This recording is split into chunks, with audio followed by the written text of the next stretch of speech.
Olá, irmãos. Seguindo nossas devocionais no livro de Atos, farei hoje a leitura do capítulo 18, dos versículos 5 a 11. Diz assim a palavra do Senhor. Quando Silas e Timóteo desceram da Macedônia, Paulo se entregou totalmente à palavra, testemunhando aos judeus que o Cristo é Jesus. Opondo-se a eles e blasfemando, sacudiu Paulo as vestes e disse-lhes: Sobre a vossa cabeça o vosso sangue, eu dele estou limpo e desde agora vou para os gentios. Saindo dali, entrou na casa de um homem chamado Tício Justo, que era temente a Deus. A casa era contígua à sinagoga.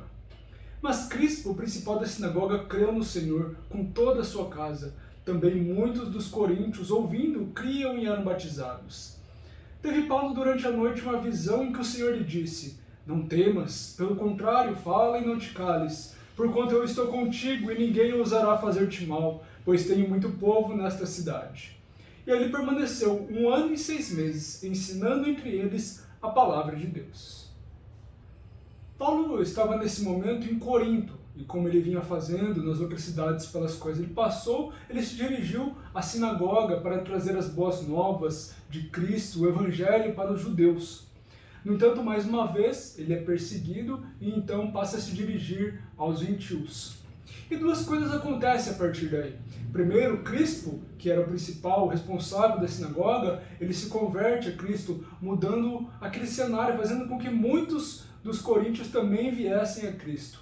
E depois recebeu a mensagem, Paulo, do próprio Deus, em sonho, para que ele continuasse ali com aquele trabalho, que ele perseverasse em sua pregação, testemunhando do Evangelho de Cristo naquele lugar. E Paulo nos deixa aqui um exemplo de como ele pautava sua vida como missionário, como pregador da palavra de Deus, e ainda mais do que isso, como um cristão, como testemunha de Cristo. Em primeiro lugar, ele continuava a pregar, enfrentando os seus medos, desafios, apesar das dificuldades. Por vezes, como a gente viu, ele estava sozinho e muitas vezes ele era perseguido pelos próprios judeus, até mesmo por vezes preso e açoitado. Mas apesar de todas essas adversidades, desses problemas, ele seguia cumprindo com o seu chamado. E, em segundo lugar, apesar do seu esforço e de sua perseverança, nem sempre ele via o resultado que ele esperava da sua pregação. Nesse caso aqui, era um desses casos. Assim como aconteceu por outras vezes, esses judeus se opunham a ele e blasfemavam contra Jesus. Mas o próprio Senhor diz a ele: Não temas, pelo contrário, fala e não te cales, porquanto eu estou contigo, e ninguém ousará fazer-te mal, pois tenho muito povo nesta cidade.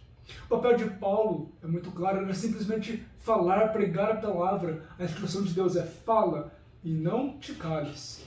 A conversão, a salvação daqueles homens não dependia dele, nem de seus esforços, nem de nada que pudesse fazer, mas somente de Deus, sendo Paulo apenas um instrumento, um veículo da sua palavra.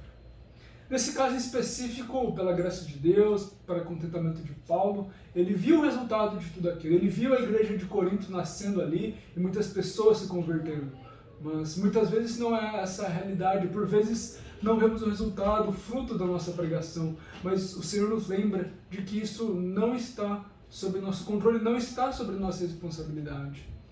Façamos então também nós, meus irmãos, a nossa parte, testemunhando de Cristo, proclamando o seu Evangelho incansavelmente, corajosamente.